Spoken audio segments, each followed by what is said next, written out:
Ang mabuting balita ng Panginoon ayon kay San Lucas. Sa paglalakbay ni Jesus papuntang Jerusalem, nagdaan siya sa hangganan ng Samaria at Galilea. Habang papasok na siya sa isang nayon, sinalubong siya ng mga 10 kitongin. Tumigil ang mga ito sa may kalayuan at sumigaw, "Jesus, Panginoon, mahabag po kayo sa amin." Pagkakita sa kanila ay sinabi ni Jesus, "Lumakad na kayo at magpatingin sa mga pari." Habang sila'y naglalakad, silang lahat ay gumaling at luminis. Nang mapuna ng isa na siya'y magaling na, nagbalik siyang sumisigaw ng pagpupuri sa Diyos. Nagpatira pa siya sa paanan ni Jesus at nagpasalamat. Ang taong ito'y isang Samaritano. "Hindi ba't 10 ang pinagaling?" tanong ni Jesus. "Nasaan ang 9? Wala bang nagbalik upang magpuri sa Diyos kundi ang dayuhang ito?"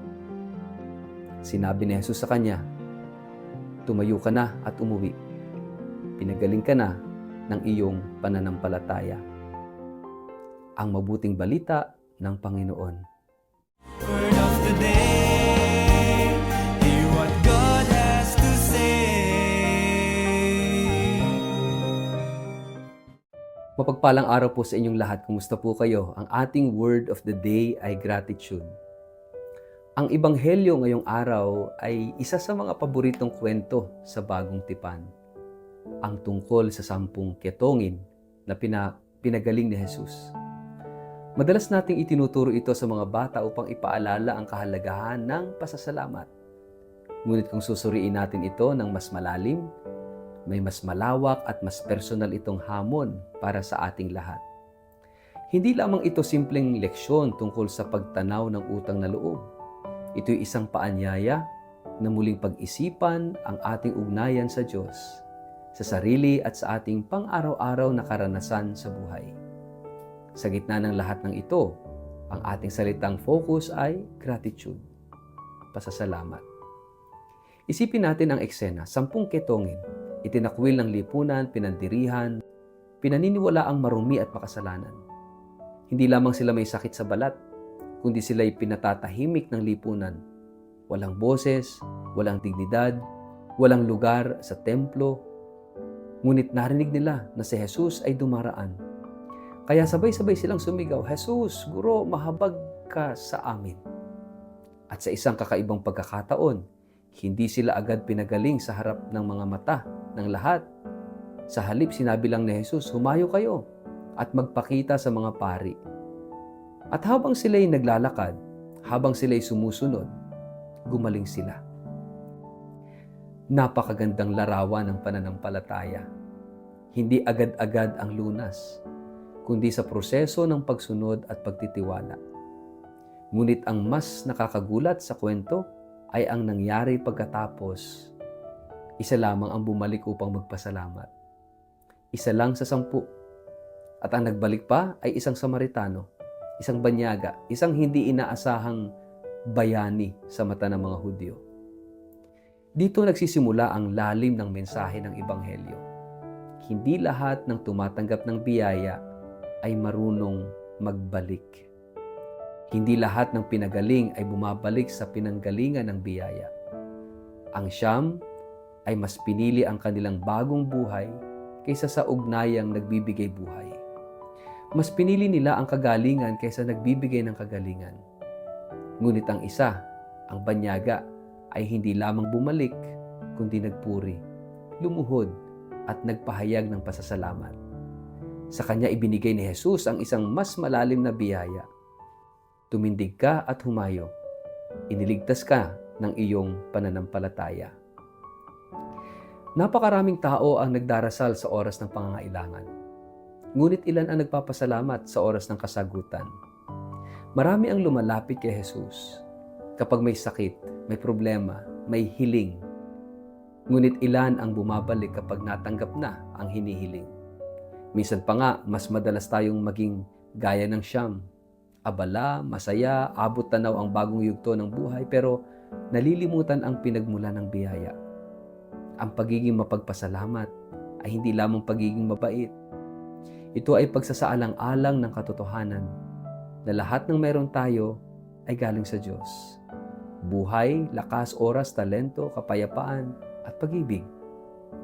Ngunit paano ba tayo magiging tunay na mapagpasalamat sa gitna ng mundo na puno ng reklamo, pag-aalala at pagkalimot? Kailangan nating bumalik sa alaala. Ang pasasalamat ay nakaugat sa kakayahang alalahanin ang hindi paglimot sa kabutihan ng Diyos. Kung araw-araw nating sinasanay ang sarili nating alalahanin ang biyayang tinanggap, malalaki man o maliliit, dahan-dahan tayong huhubugin ng Espiritu upang maging mga taong mapagpasalamat.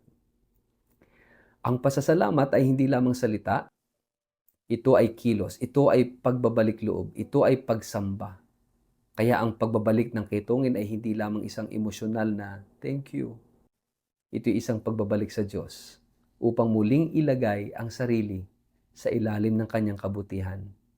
Ang pasasalamat ay pagtanaw na may pagkilos. Isang pananampalatayang gumagalaw. Hindi ba't sa ating mga personal na karanasan, napakarami na nating natanggap na hindi natin agad napasalamatan. Ilang beses tayong iniligtas ng Diyos sa kapahamakan.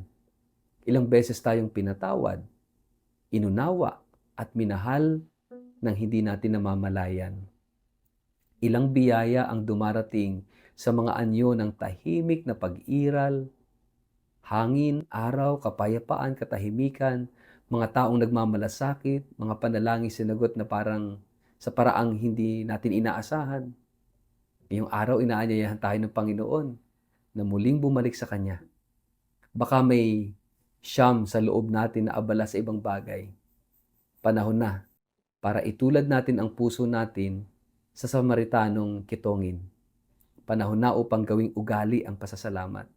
Hindi lamang sa salita, kundi sa buhay. Sapagkat sa huli, ang pasasalamat ay hindi lang kilos ng magandang asal.